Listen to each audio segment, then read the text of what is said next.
Exactamente, Adán. Y mira, precisamente para que analicemos pues este tema, este segundo informe de gobierno del Ejecutivo Federal, saludo a José Antonio Crespo, analista político y profesor del Centro de Investigación y Docencia Económicas, el CIDE.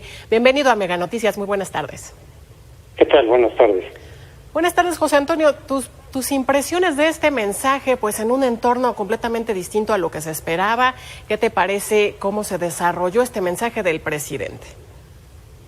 Bueno, pues básicamente se repitió lo que hemos venido oyendo desde hace varios días o semanas en las mañaneras, que es pues una visión optimista o triunfalista, dicen algunos, de que vamos saliendo de la pandemia, de que ya esta pesadilla pronto va a acabar, de que en la economía ya se está recuperando el país y que la recuperación va a ser pronta. Ese es el mensaje esencial que hemos oído varias veces, ¿no? Obviamente muchos expertos no están de acuerdo en que las cosas son así, pero esa es la línea discursiva del presidente y la volvió a repetir el día de hoy. Y desde luego el tema central sigue siendo, tampoco es nuevo, sigue siendo la corrupción.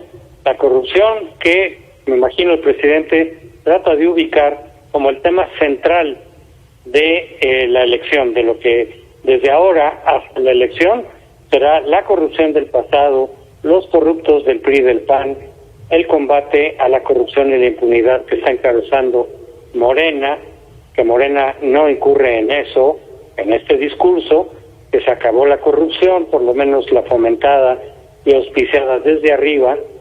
Ese va a ser el tema central de la elección, porque eso es lo que le conviene al presidente López Obrador, que la gente llegue a la urna pensando en la corrupción del pasado inmediato, de la corrupción que cometida por el PRI y el PAN, de tal manera que la gente no quiera volver a votar por esos partidos, sino que vote por el partido que ya no incurre en eso y que combate esa corrupción y que está incluso auspiciando una consulta para ver si la gente quiere que se enjuicie a los expresidentes precisamente por actos de corrupción. Ese es el tema central, ese lo fue también hoy y lo seguirá siendo de aquí a la elección del 2021. José Antonio, el tema de la recuperación económica y la recuperación de empleos también mereció algo del presidente. Estos datos de la recuperación económica, ¿cómo son vistos desde el análisis político?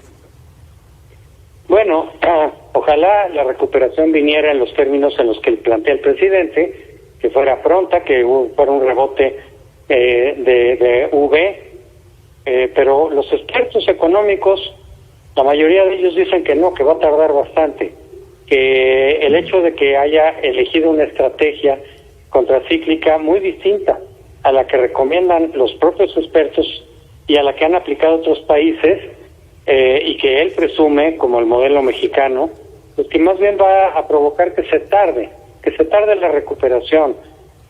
Alguna cosa que me llamó la atención fue básicamente que se centró en la economía formal, que dijo que se habían perdido relativamente pocos empleos, 1 millón de 20 millones registrados como empleos formales, y que ya se está recuperando, que ya hay más de 100,000 de esos empleos recuperados, pero dejó atrás los empleos informales, que muchos calculan que son 8 millones, más otros millones de personas que han dejado de recibir ingreso o que han reducido sus ingresos, y eso no lo mencionó, al igual que tampoco el hecho de que mucha gente va a ingresar o está ingresando de nueva cuenta en la pobreza y en la pobreza extrema, y son varios millones. Esos no los mencionó, como si la economía informal en México no existiera. Centró su análisis en la economía formal porque ahí las cosas no están tan graves, efectivamente, y ahí hay algunos indicadores pues más o menos positivos, pero de la economía informal simplemente como si no hubiera existido, como si no existiera.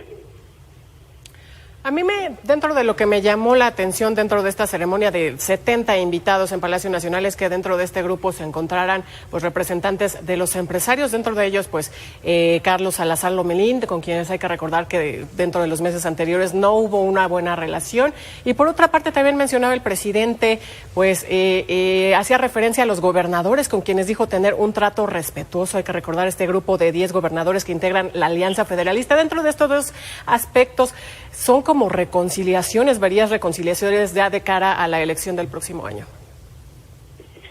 Sí, pues ojalá se dé, porque la última reunión que tuvo con los gobernadores no hablaron muy bien. Dijeron que no les hacía caso, que tenía evasivas, que no estaba muy dispuesto a escuchar.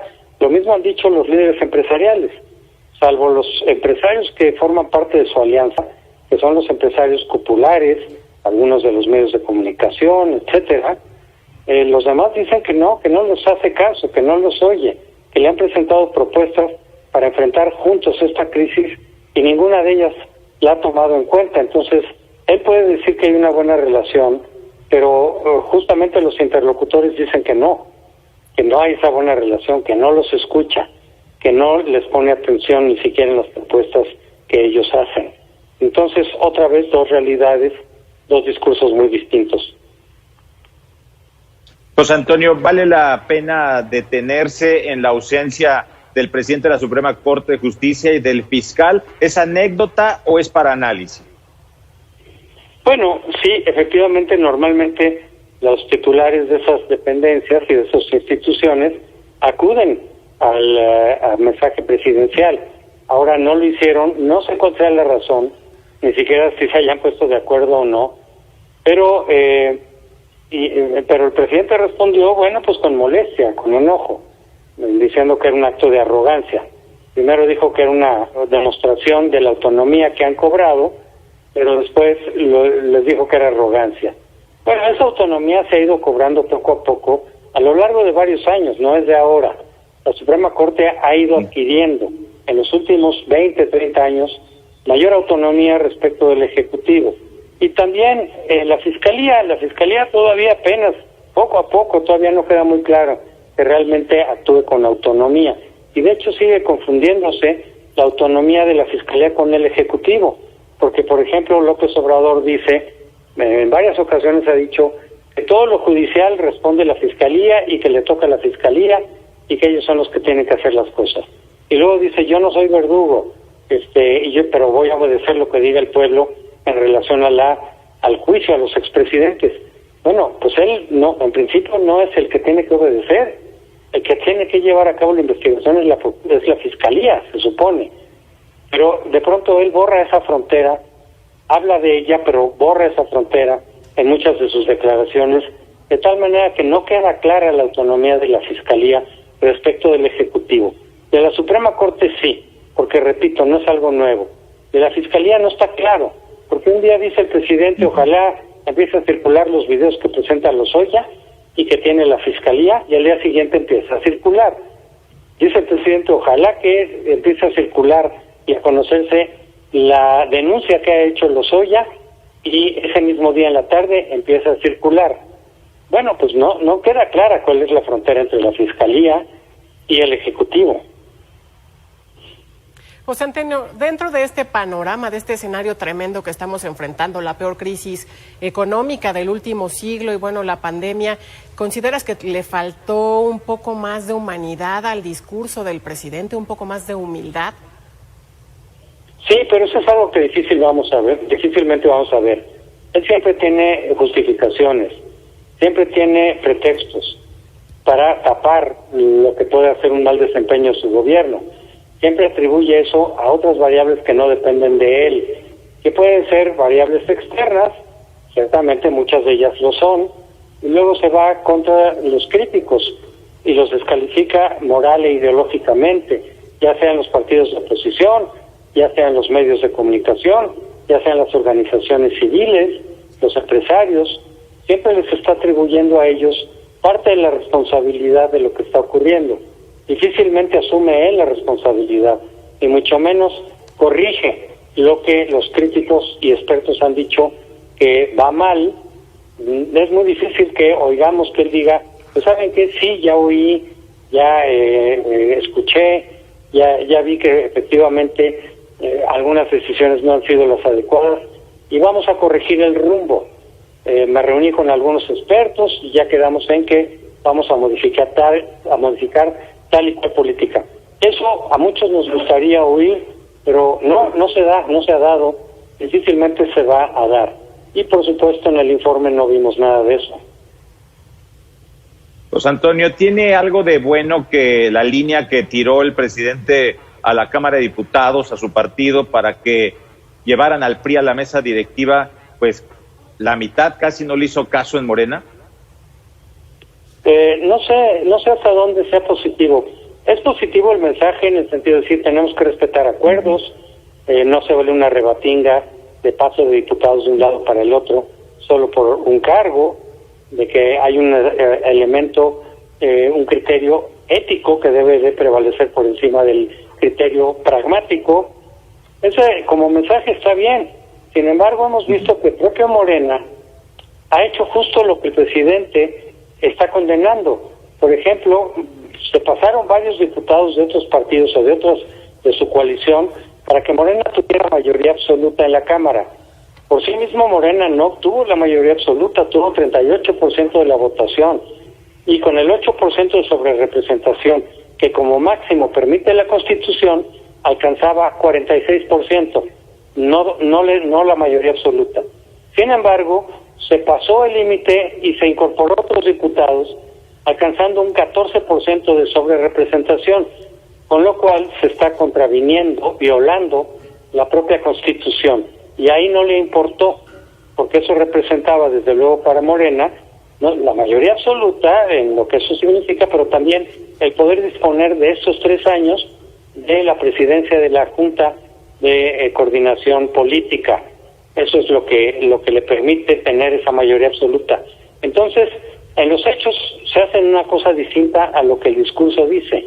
Un discurso muy progresista, muy ético, muy legal por un lado, y en los hechos van por otro lado. José Antonio, la última por mi parte, déjame hacer referencia a una de las afirmaciones que realizó el presidente. Este gobierno no será recordado por corrupto. ¿Coincides con el presidente? Bueno, tal vez no va a haber el grado de corrupción que hemos visto en el sexenio pasado, desde luego que no. Ahí no hubo límite. Ahí se sirvieron con la cuchara grande.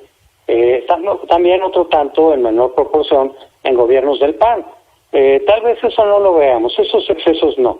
Pero sí ha habido ya algunas denuncias, algunas irregularidades, por ejemplo, las asignaciones directas que tanto se criticaron, porque precisamente permiten corrupción, influyentismo, nepotismo, etcétera, amiguismo, esas se han incrementado.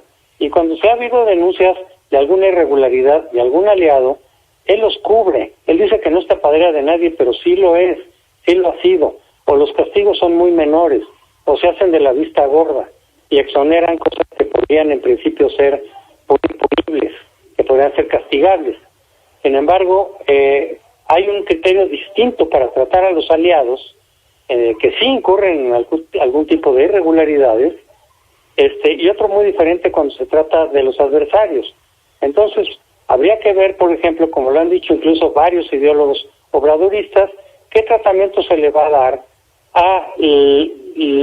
al financiamiento que parece ser ilícito que recibió su hermano Pío López Obrador, porque en principio esto parece que es un delito electoral, que ya es un delito grave. Entonces vamos a ver qué ocurre, para ver si de verdad el criterio con el que se aplica la ley va a ser el mismo, va a ser parejo para los adversarios y para los aliados, o va a ser diferenciado, como lo ha sido en los gobiernos anteriores, en donde no se aplicaba la misma vara a los aliados, a los amigos, que alguno que otro adversario.